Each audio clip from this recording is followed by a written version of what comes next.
It was a fight like any of the others we had recently had. Little did I know, it would be the last fight we ever had, though. Our fight was about grades. They all seemed to be about grades at that time. He'd been heading out the door, dressed to go hang out in the woods with his little hoodlums he called friends. I suspected they were drinking, and I was absolutely sure they were out there smoking. I was tired of cleaning up after him and watching him slip slowly into delinquency. He told me he'd be back, and I told him to stop and come have a seat instead. He glowered at me from the door, knowing what I wanted to talk about, and not liking it. He slammed the door and came to sit on the couch, knowing he was about to sit down for another ass chewing. His grades had come in, and they were the worst they had ever been. When I told him this, he said it wasn't his fault. I sighed. It was never his fault. Nothing was ever his fault. There was always someone else to blame, someone else to point the finger at, and it was never up to him to take responsibility. This was old ground. We retread it for the 1,000th time, it seemed. He would have to repeat the 11th grade at this rate. He said he didn't care. He would have to quit his job if he couldn't keep his grades up. He didn't care about that either. I would snatch everything but his air. His car, his games, his computer, everything that mattered to him, and he would be stuck with nothing but studying. And that was the stroke that finally got through to him. Mom never had to stoop to this. Mom always knew there was a better way than to just punish me all the time. He said exactly what he knew I needed to hear to lose my temper. Well, she isn't here, is she, Marcus? She's dead. Or have you forgotten? I could see by his pained expression that I'd touched a nerve. How could either of us forget that little fact? It just hadn't felt like home here without her. We had done a lot of fighting, staying cooped up in our rooms, and not a lot of talking about the hurt we both felt at her passing. She had always kept us from escalating to this level of arguments that would quickly come to the cusp of violence, I was starting to believe. My wife had been the pillar that held our relationship up. My wife had been dead for almost a year now, and it had been the worst year of my life. She died very suddenly, painlessly, the EMTs told me. She had been turning into the grocery store to get our weekly shopping list done when a bus had struck her car. Her car had rolled 4 times before coming to rest against a tree, and the impact had killed her even as it smashed in the doors of the car. I can remember when I'd gotten the phone call, sitting at my desk and preparing to file some reports. I had given bad news to spouses like this 1,000 times when I was on the force, but it's different when that kind of horror visits you personally. We buried her in the family plot, and the 2 of us had gone home to try and make the most of the house we had left. We had fought bitterly nearly every day since. I saw Marcus tear up and turn away before he could see my eyes filling up as well. I hate you. Sometimes I wish I'd been in that car with her. That took me back a moment, and I answered out of anger before I could stop myself. Sometimes, son, I wish you had too. We were silent for a solid minute before he got up and walked slowly towards the hallway. Then don't bother worrying about me anymore. Maybe I'll go talk to Mom, see if she wants to listen. Then he stomped down the hallway and slammed his door behind himself, leaving me alone to feel like a shitty parent and the worst person alive. I spent the next few hours bustling about to distract myself. I made dinner, folded some laundry, and generally picked up while dinner boiled and simmered. When it finally finished, I assembled it on a plate and took it to the door of his room, intending it to be a peace offering. Marcus. I called his name softly, knocking on the door and leaning in to listen. The other side of the door was quiet, not a sound to be heard, but I thought I could hear the creak of the mattress as its occupant rolled over. I sighed. He was ignoring me. That made me angry. I was trying to extend an olive branch, and here he was ignoring me. Well, dinner's in the fridge when you decide to stop being mad, I said. His dinner went into the fridge, and I decided to flip on my Xbox and try to block out his childish behavior. I was still playing later when I heard the door creak open and the light footsteps he always used when he was trying to sneak out of his room. I ignored him as he scuttled up the hallway, clearly checking to see if I was in the living room. It had gotten dark a few hours ago. A check of the time showed me it was 10 o'clock, and I was a little angry that he was still awake. As he crossed behind the couch, I told him to get his food and go to bed. You don't need to stay up all night. He didn't say anything. He just scuttled off to his room and closed the door. I went back to playing my game, and about an hour later I took myself off to bed. I locked my door, just in case, but I wasn't expecting any trouble. My son was a hothead, just like his old man, but he wasn't usually violent. He was a good kid, but it was hard to see the good under all that yelling. I wish now that I had looked harder. Maybe I could have prevented what came next. The next day was Saturday, and I spent the day cleaning and catching up on things. I didn't see my son all day. He didn't come out for meals or just to ask me if he could have any of the myriad of things returned for the weekend. This wasn't out of the ordinary for him.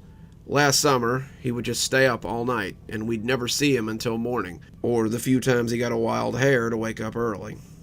After last night, I was a little glad he didn't come out.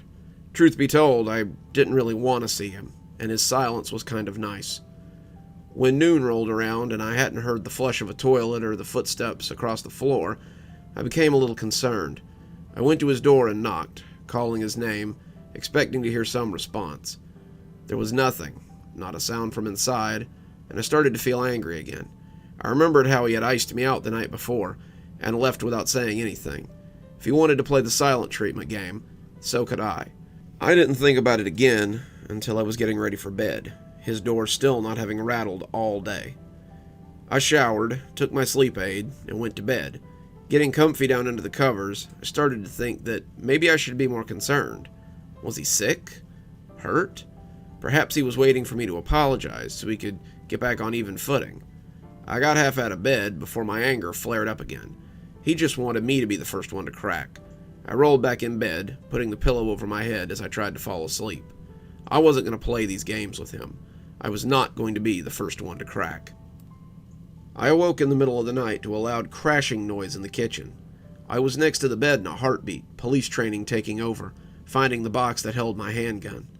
I crept towards the bedroom door, quiet as a mouse, as the destruction continued to cascade around the kitchen. I wrapped my hand around the doorknob, just as a sound like a stove tipping over crunched across the house. I winced, wondering who the hell was making such a ruckus in my kitchen. It had to be some meth head or something. No burglar would be this incompetent. I opened the door quietly and tiptoed through the living room, boxer shorts being my only covering. The noise had stopped after the loud crash, but I was taking no chances. The last thing I wanted to do was get jumped on as I came around the corner, and I kept my gun up and at the ready. When I peeked around the edge of the bar, I could see a huge mess spreading across the usually pristine kitchen. The refrigerator doors were open, food and juice spilling everywhere, and the stove was indeed flipped onto its face as it lay on the floor. Bakelite glass was scattered across the ground and added to the overall catastrophe that had stretched across the kitchen. Of my intruder, however, there was no sign. I searched across the house and found no one. The door was locked, front and back, and none of the windows were open. It was pretty clear that no one had broken in to trash my kitchen, and I could feel my anger flare up again as I looked at the disaster.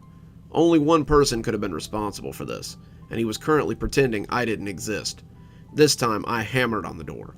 "What the hell? You ruined my kitchen, wasted my food, and just scuttle back off to your hole? Get your ass out here and help me clean this shit up." No sound came from inside. I was furious. Did he think he could just wreck the house and then ignore me? Who the hell did he think he was? He was on thin ice, and if this was how he wanted to act, I would be suggesting to his grandmother tomorrow that maybe he ought to go live with her for a while. He was 17 after all, and if he wanted to act like an idiot, I was tempted to call the police. Let him spend a night in jail, if that's how he wanted to act. I threw the door open then, and there he was, lying with his back to me, under his heavy comforter. "Get your ass up. You can help me clean up this mess, and then we can have a long talk about why you think it's okay to destroy my kitchen." He lay still, ignoring me, giving me the literal cold shoulder. I took a step into his room, fists balled up as I prepared to turn him over roughly and shout at him until he decided to listen. I stopped myself, though, after that first step. Maybe this was what he wanted. If I had considered that the police might solve my problem for me, then surely he had as well. He was hoping I would get rough with him so he could get me in trouble. Well, I was not about to play right into his hands. I grabbed the chair from beside his door and wedged it up under the doorknob as I closed it behind myself. Good luck wrecking the place now, asshole. I didn't sleep that night. I cleaned the kitchen before dragging myself back to bed just as the sun came up. I was filthy, sweaty, and smelled strongly of Pine Sol. The The kitchen had taken a lot of work, and I fell into a filthy, thin sleep as I lay in my bed. My dreams were full of wrecked kitchens, thankless children, and lots of screaming. I slept poorly despite my tiredness and woke up grumpy and sore. I saw that the chair was still there as I walked to the bathroom and sniffed. He probably could have opened that door, but it would have taken a lot of shoving. Likely his activities from the night before had taken a lot out of him, and now he was too tired to get up. Oh well, I thought. He'll get hungry sometime, and then he'll have to come out and talk to me. I showered, ate a late breakfast, and busied myself with the rest of the day. I kept listening for him, expecting him to curse as he discovered the chair I'd pushed under his door, or flush a toilet, but he never made a peep. His room was as quiet as a tomb, and he never so much as turned on the TV or walked to the bathroom. That should have raised a red flag with me, but I was still so mad from the night before. If he wanted to starve in there, let him do it, I suppose. I left him alone, and when it was time for bed, I crawled in gladly and was snoozing about the time my head hit the pillow. I heard the chair scrape harshly across the floor about 11, and I climbed out of bed to go catch him leaving his room as the sounds became harsher still. I got about halfway across the bedroom when something hit my door hard enough to rattle it in its frame. I took a step back, startled, waiting to see if he would knock it down or simply keep battering at it. After the sounds of breaking wood rattled across the room, I realized the something was the chair I had put under my son's door. After the chair shattered, he started battering the door with his fists, and I reached for the handgun on my nightstand even as I reached for the phone on my charger. I dialed 911 and laid the phone against my ear, pointing the gun at the door steadily. I didn't want to shoot my son, but if he came in meaning to harm me, I would do what I had to do. The operator picked up on the second ring. 911, what is your emergency? I told them that I needed some officers to come to my address. I told them that my son was acting violently, possibly under the influence, and I desperately needed help. The operator could hear the sounds of someone trying to batter my door in, and said that she would dispatch help right away. She told me to stay on the line, and I did just that. My aim shook a little as something put a fist-sized hole in my door. The frame shook and the surface bulged as whatever was trying to break in tore through the first layer of the door and into the interior. I haven't prayed since my wife died, but I prayed then that whatever God resided over all wouldn't make me shoot this child I had raised. I saw something crawl through the hole in the blackness of the dark room and reach for the doorknob. I leveled my gun and prepared to fire if the door opened. It slid around the knob, and I heard it twist just before the lock caught. Thankfully, I had remembered to lock the door. It had fumbled at the simple turn lock when the first blue and whites flashed through the windows. The black thing retreated then, and the silence that followed it was almost deafening. I snuck across the room to the door, gun leading as I peeked out into the hallway.